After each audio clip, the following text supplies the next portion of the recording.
Welcome to ZooCast UK, filled with news, views and information about UK zoos, safari parks, aquariums and other animal parks. Sorry about the speed, but we've got a lot to get through today. 15 stories, in fact.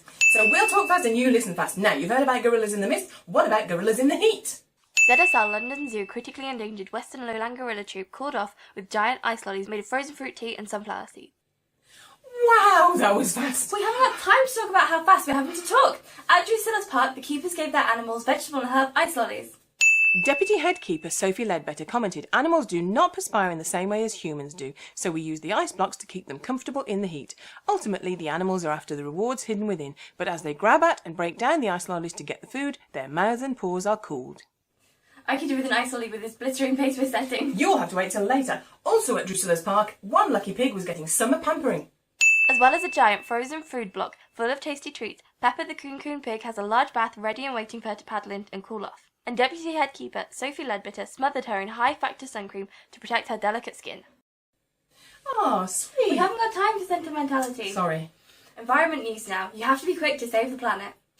Drusillas Park is joining the plastic-free revolution and phasing in plastic-free alternatives. Catering and retail manager Malcolm Yarwood said the process is going to take time. We haven't got time.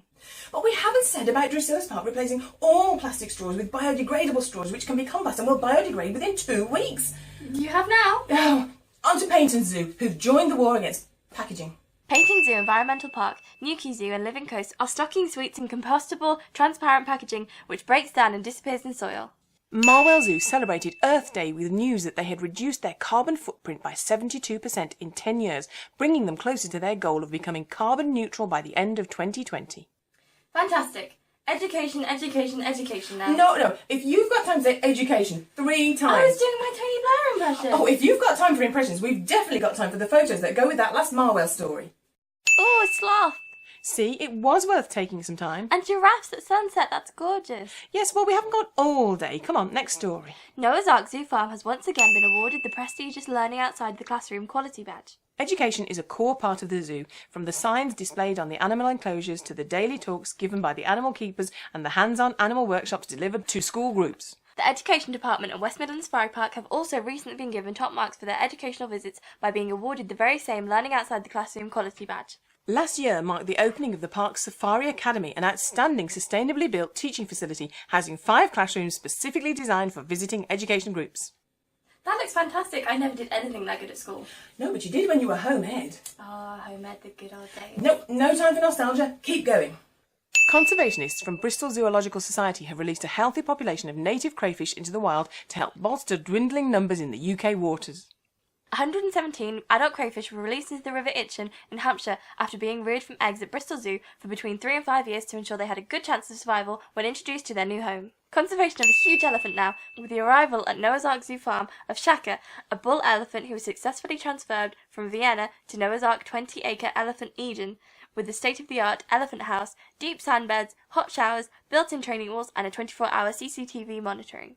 The transfer of Shaka has been organised by the European Endangered Species Programme, EEP, for African elephants as part of an initiative to form the UK's first African elephant bachelor group. African elephants are vulnerable to extinction and as a result, breeding within zoos is carefully coordinated.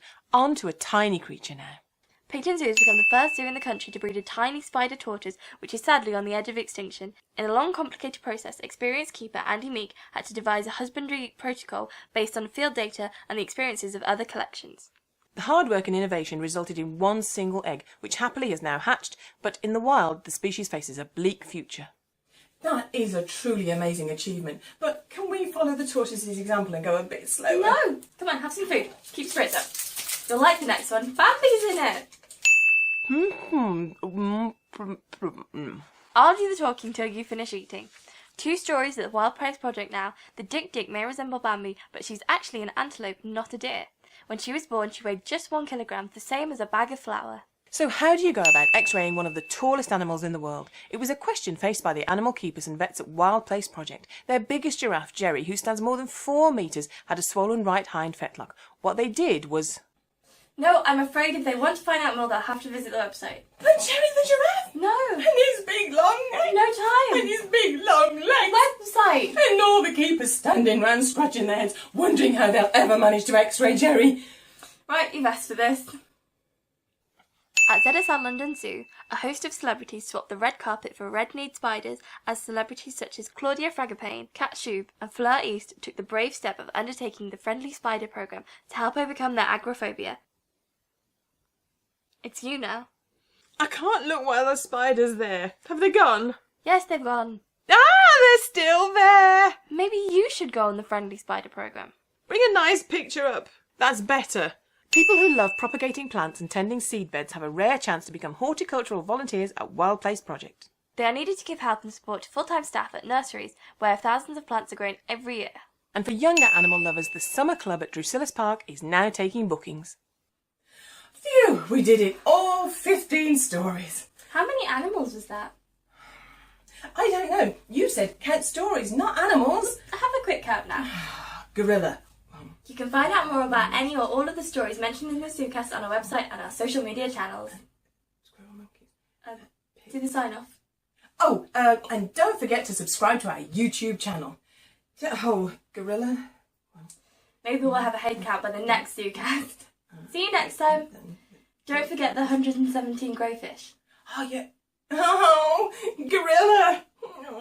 Lemurs. Squirrel monkey.